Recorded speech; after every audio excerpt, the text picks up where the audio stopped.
Genesis 16. Now Sarai, Abram's wife, had borne him no children, but she had an Egyptian slave named Hagar. So she said to Abram, "The Lord has kept me from having children. Go sleep with my slave. Perhaps I can build a family through her." Abram agreed to what Sarai said. So after Abram had been living in Canaan 10 years, Sarai his wife took her Egyptian slave Hagar and gave her to her husband to be his wife. He slept with Hagar, and she conceived. When she knew she was pregnant, she began to despise her mistress. Then Sarai said to Abram, "You are responsible for the wrong I'm suffering. I put my slave in your arms, and now that she knows she is pregnant, she despises me. May the Lord judge between you and me." "Your slave is in your hands," Abram said. "Do with her whatever you think best." Then Sarai mistreated Hagar, so she fled from her. The angel of the Lord found Hagar near a spring in the desert. It was the spring that is beside the road to Shur. And he said, "Hagar, slave of Sarai, where have you come from? And where are you going?" "I'm running away from my mistress Sarai," she answered. Then the angel of the Lord told her, "Go back to your mistress and submit to her." The angel added, "I will increase your descendants so much that they will be too numerous to count." The angel of the Lord also said to her, "You are now pregnant, and you will give birth to a son. You shall name him Ishmael, for the Lord has heard of your misery. He will be a wild donkey of a man. His hand will be against everyone, and everyone's hand against him, and he will live in hostility toward all his brothers." She gave this name to the Lord who spoke to her. "You are the God who sees me," for she said, "I have now seen the one who sees me." That is why the well was called Beer Lahai Roi. It is still there, between Kadesh and Bered. So Hagar bore Abram a son, and Abram gave the name Ishmael to the son she had born. Abram was 86 years old when Hagar bore him Ishmael. Genesis 17. When Abram was 99 years old, the Lord appeared to him and said, "I am God Almighty. Walk before me faithfully and be blameless. Then I will make my covenant between me and you, and will greatly increase your numbers." Abram fell face down, and God said to him, "As for me, this is my covenant with you. You will be the father of many nations. No longer will you be called Abram. Your name will be Abraham, for I have made you a father of many nations. I will make you very fruitful. I will make nations of you, and kings will come from you. I will establish my covenant as an everlasting covenant between me and you and your descendants after you for the generations to come, to be your God and the God of your descendants after you. The whole land of Canaan, where you now reside as a foreigner, I will give as an everlasting possession to you and your descendants after you, and I will be their God." Then God said to Abraham, "As for you, you must keep my covenant, you and your descendants after you for the generations to come. This is my covenant with you and your descendants after you, the covenant you are to keep. Every male among you shall be circumcised. You are to undergo circumcision, and it will be the sign of the covenant between me and you. For the generations to come, every male among you who is 8 days old must be circumcised, including those born in your household or bought with money from a foreigner, those who are not your offspring. Whether born in your household or bought with your money, they must be circumcised. My covenant in your flesh is to be an everlasting covenant. Any uncircumcised male who has not been circumcised in the flesh will be cut off from his people. He has broken my covenant." God also said to Abraham, "As for Sarai, your wife, you are no longer to call her Sarai. Her name will be Sarah. I will bless her, and will surely give you a son by her. I will bless her so that she will be the mother of nations. Kings of peoples will come from her." Abraham fell face down. He laughed and said to himself, "Will a son be born to a man 100 years old? Will Sarah bear a child at the age of 90? And Abraham said to God, "If only Ishmael might live under your blessing."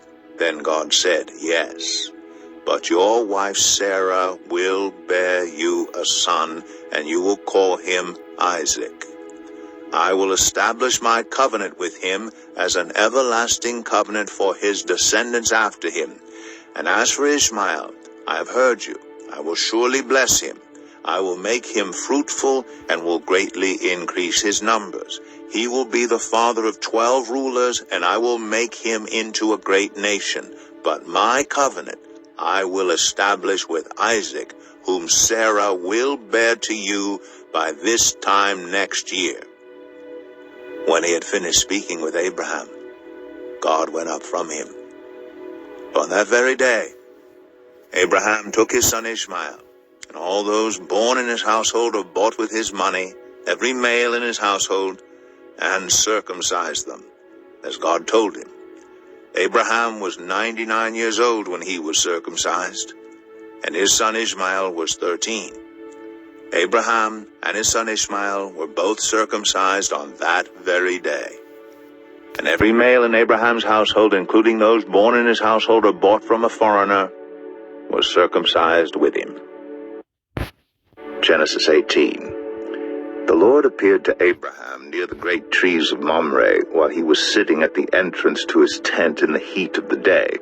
Abraham looked up and saw 3 men standing nearby. When he saw them, he hurried from the entrance of his tent to meet them and bowed low to the ground. He said, "If I have found favor in your eyes, my Lord, do not pass your servant by. Let a little water be brought, and then you may all wash your feet and rest under this tree. Let me get you something to eat, so you can be refreshed and then go on your way, now that you have come to your servant." "Very well," they answered. "Do as you say." So Abraham hurried into the tent to Sarah. "Quick," he said, "get 3 seahs of the finest flour, and knead it, and bake some bread." Then he ran to the herd, and selected a choice tender calf, and gave it to a servant who hurried to prepare it. He then brought some curds and milk, and the calf that had been prepared, and set these before them. While they ate, he stood near them under a tree. "Where's your wife, Sarah?" they asked him. "There, in the tent," he said. Then one of them said, "I will surely return to you about this time next year, and Sarah, your wife, will have a son." Now Sarah was listening at the entrance to the tent, which was behind him. Abraham and Sarah were already very old, and Sarah was past the age of childbearing. So Sarah laughed to herself as she thought, "After I am worn out, and my Lord is old, will I now have this pleasure?" Then the Lord said to Abraham, "Why did Sarah laugh and say, 'Will I really have a child now that I'm old?' Is anything too hard for the Lord? I will return to you at the appointed time next year, and Sarah will have a son." Sarah was afraid, so she lied and said, "I did not laugh." But he said, "Yes, you did laugh." When the men got up to leave, they looked down toward Sodom, and Abraham walked along with them to see them on their way. Then the Lord said, "Shall I hide from Abraham what I am about to do? Abraham will surely become a great and powerful nation, and all nations on earth will be blessed through him. For I have chosen him so that he will direct his children and his household after him to keep the way of the Lord by doing what is right and just, so that the Lord will bring about for Abraham what he has promised him." Then the Lord said, "The outcry against Sodom and Gomorrah is so great, and their sin so grievous, that I will go down and see if what they have done is as bad as the outcry that has reached me. If not, I will know." The men turned away and went toward Sodom, but Abraham remained standing before the Lord. Then Abraham approached him and said, "Will you sweep away the righteous with the wicked? What if there are 50 righteous people in the city? Will you really sweep it away and not spare the place for the sake of the 50 righteous people in it? Far be it from you to do such a thing, to kill the righteous with the wicked, treating the righteous and the wicked alike. Far be it from you. Will not the judge of all the earth do right? The Lord said, If I find 50 righteous people in the city of Sodom, I will spare the whole place for their sake. Then Abraham spoke up again. Now that I have been so bold as to speak to the Lord, though I am nothing but dust and ashes, what if the number of the righteous is 5 less than 50? Will you destroy the whole city for lack of 5 people? If I find 45 there, he said, I will not destroy it. Once again he spoke to him. What if only 40 are found there? He said, For the sake of 40, I will not do it. Then he said, May the Lord not be angry, but let me speak. What if only 30 can be found there? He answered, I will not do it if I find 30 there. Abraham said, Now that I've been so bold as to speak to the Lord, what if only 20 can be found there? He said, For the sake of 20, I will not destroy it. Then he said, May the Lord not be angry, but let me speak just once more. What if only 10 can be found there? He answered, For the sake of 10, I will not destroy it. When the Lord had finished speaking with Abraham, he left, and Abraham returned home. Genesis 19. The 2 angels arrived at Sodom in the evening, and Lot was sitting at the gateway of the city. When he saw them, he got up to meet them and bowed down with his face to the ground. My lords, he said, please turn aside to your servant's house. You can wash your feet and spend the night, and then go on your way early in the morning. No, they answered, we will spend the night in the square. But he insisted so strongly that they did go with him and entered his house. He prepared a meal for them, baking bread without yeast, and they ate. Before they had gone to bed, all the men from every part of the city of Sodom, both young and old, surrounded the house. They called to Lot, Where are the men who came to you tonight? Bring them out to us, so that we can have sex with them. Lot went outside to meet them, and shut the door behind him, and said, No, my friends, don't do this wicked thing. Look, I have 2 daughters who have never slept with a man. Let me bring them out to you, and you can do what you like with them, but don't do anything to these men, for they have come under the protection of my roof. Get out of our way, they replied. This fellow came here as a foreigner, and now he wants to play the judge. We'll treat you worse than them. They kept bringing pressure on Lot and moved forward to break down the door. But the men inside reached out and pulled Lot back into the house and shut the door.